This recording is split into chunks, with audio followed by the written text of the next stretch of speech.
সদস্যবৃন্দ ডিএ নিয়ে কিন্তু একটা বিশাল বড় খবর চলে এসেছে, সেটা হলো যে ডিএর বিশিষ্ট আইনজীবী গোপাল সুব্রমণ্যম এই যুক্তি অনুযায়ী কিন্তু বকেয়া ডিএ শুধু নয়, এবার বর্তমানে ডিএ পাবেন এআইসিপিএ অনুসারে, যেমন সর্বভারতীয় যে এআইসিপি অনুসারে ডিএ দেওয়া হয় সেই হিসাবে কিন্তু এবার আপনারা কিন্তু ডিএ পাবেন। তো বিশাল বড় সুখবর কিন্তু তিনি দিয়েছেন। তো কি খবরটি জানা যাচ্ছে একটু বিস্তারিত হবে জেনে নেওয়া যাক। রাজ্য সরকারি কর্মচারীদের মহার্ঘ অর্থাৎ ডিএ মামলা দীর্ঘদিন ধরে লড়াই মোড় কিন্তু নিয়েছে। সুপ্রিম কোর্টে চলমান মামলায় কিন্তু এবার সংগ্রামী যৌথ মঞ্চের আইনজীবী এবং শ্রী গোপাল সুব্রমণ্যমের এই যে যুক্তি তিনি দিয়েছেন এবং করেছেন তাতে কিন্তু আশায় আলো দেখাচ্ছে অনেকেই।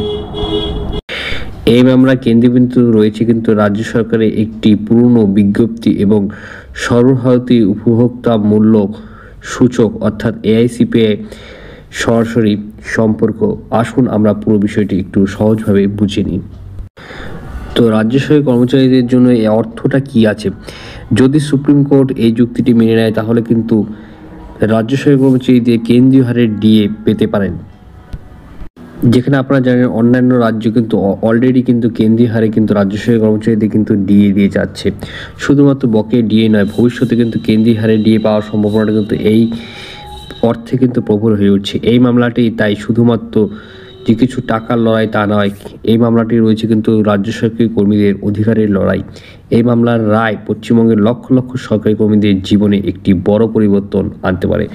তো আশা করছি আজকে ভালো লাগছে, লাইক করবে, শেয়ার করবে, সাবস্ক্রাইব করে পাশে অবশ্যই। জয় হিন্দ, বন্দে মাতরম। ধন্যবাদ এটি দেখার জন্য।